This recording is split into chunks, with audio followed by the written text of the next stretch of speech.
കേന്ദ്രമന്ത്രി സ്ഥാനം രാജിവെച്ചതിൽ 2 ആഴ്ചയ്ക്ക് ശേഷം വിശദീകരണവുമായി ധർമ്മേന്ദ്ര പ്രധാൻ. സ്വന്തം തീരുമാനപ്രകാരമാണ് മന്ത്രിസ്ഥാനം രാജിവെച്ചത്. രാജി ആവശ്യവുമായി താൻ പ്രധാനമന്ത്രിയെ സമീപിക്കുകയായിരുന്നു. പദവികൾ തനിക്ക് നിർബന്ധമില്ല. ജൻസികളെ ചിലർ തെറ്റിദ്ധരിപ്പിച്ചെന്നും കുട്ടികളോട് വ്യക്തിപരമായി തനിക്ക് യാതൊരു പ്രശ്നമില്ലെന്നും ധർമ്മേന്ദ്ര പ്രധാൻ പറഞ്ഞു.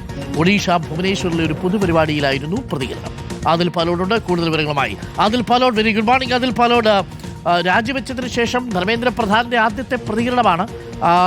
രാജി ചോദിച്ചു വാങ്ങിയതല്ല, പകരം രാജി താൻ സ്വമേധയാ എടുത്ത തീരുമാനമെന്നാണോ ധർമ്മേന്ദ്ര പ്രധാൻ പ്രതിരോധിക്കുന്നത്?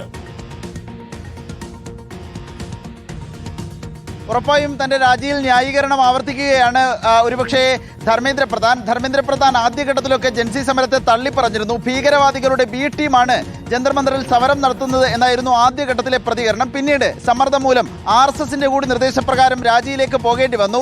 ഇന്നലെ ഇപ്പോൾ ഭുവനേശ്വറിൽ നടന്ന ഒരു പൊതുപരിപാടിയിലാണ് ഈ വിധത്തിൽ ഒരു പ്രതികരണം നടത്തിയിരിക്കുന്നത്. 2 ആഴ്ചയാകുന്നു ധർമ്മേന്ദ്ര പ്രധാൻ രാജ്യത്തിന്റെ കേന്ദ്ര വിദ്യാഭ്യാസ മന്ത്രി പദം ഒഴിഞ്ഞിട്ട്. ജൻസിയെ ചിലർ തെറ്റിദ്ധരിപ്പിച്ചു, ഇതാണ് സംഭവിച്ചത്. ജൻസി നമ്മുടെ കുട്ടികൾ തന്നെയാണ്. കുട്ടികളോട് തനിക്ക് വ്യക്തിപരമായി യാതൊരു പ്രശ്നവുമില്ല. പദവികൾ തനിക്ക് നിർബന്ധമില്ല. മന്ത്രിസ്ഥാനം രാജിവെച്ചത് സ്വന്തം തീരുമാനപ്രകാരമാണ്.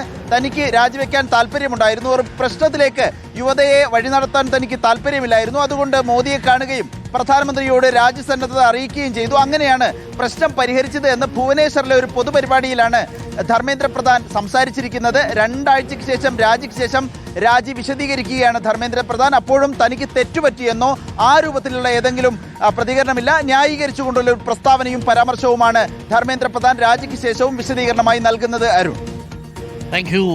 ആദിൽ പാലോടാണ് വിവരങ്ങൾ നൽകിയത്. ധർമ്മേന്ദ്ര പ്രധാന്റെ ആദ്യ പ്രതികരണം വന്നു. ഞാൻ ശ്രദ്ധിക്കുകയായിരുന്നു, ഈ ജൻസികളെ വളരെ കരുതലോടുകൂടിയാണ് നേതാക്കൾ ഇപ്പോൾ അഡ്രസ്സ് ചെയ്യുന്നത്. പ്രധാനമന്ത്രി ഡൽഹി IITയിൽ നടത്തിയ ഒരു പ്രസംഗത്തിൽ പറയുന്നൊരു വാചകമുണ്ട്: നിങ്ങൾ ജൻസി കൂടുതൽ ധൈര്യമുള്ള ചെറുപ്പക്കാരായിട്ട് വളരണം, ഭാവനാശേഷിയും ധൈര്യശാലികളുമായിട്ട് വളരണം എന്ന് പറഞ്ഞു. ജൻസികൾ ധൈര്യശാലികളായി ഒരു സമരം നടത്തിയതിനു ശേഷം ഇതേവരെ പ്രധാനമന്ത്രി പാർലമെന്റിന്റെ 7 അയലത്തോട്ട് കടന്നിട്ടില്ല. എന്നിട്ടാണ് ഈ പ്രധാനമന്ത്രി പറയുന്നത് രാജ്യത്തെ ജൻസികൾ കൂടുതൽ ധീരന്മാരാവണം. ജൻസികൾ ധീരന്മാരാണ് സാർ. ആ ജൻസികളെ നേരിടാനുള്ള ധൈര്യം അങ്ങയുടെ മന്ത്രിസഭയിൽ പലർക്കും ഇല്ല എന്നുള്ളതാണ് പ്രതിപക്ഷത്തിന്റെ ആരോപണം. അതുകൊണ്ടാണ് പ്രതിപക്ഷം തുടർച്ചയായിട്ട് സഭയിൽ ചോദിക്കുന്നത്, എവിടെ ഹോം മിനിസ്റ്റർ, എവിടെ പ്രധാനമന്ത്രി എന്ന്.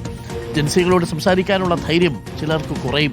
കാരണം ജൻസികൾ അവര് പ്രത്യക്ഷത്തിൽ പറഞ്ഞാൽ അത്ര വലിയ കള്ളത്തരമൊന്നും ഇല്ലാത്ത മനുഷ്യരാണ്. നേരെ വാ നേരെ പോ, ഇതാണ് ജൻസികളുടെ ഒരു ലക്ഷണം. അതുകൊണ്ട് അവർ ചോദിക്കുന്നത് എന്തും അത് കനപ്പെട്ട ചോദ്യമായിരിക്കും.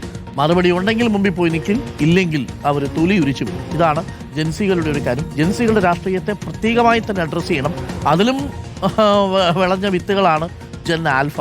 പുതിയ ടീം ഇറങ്ങുന്നു.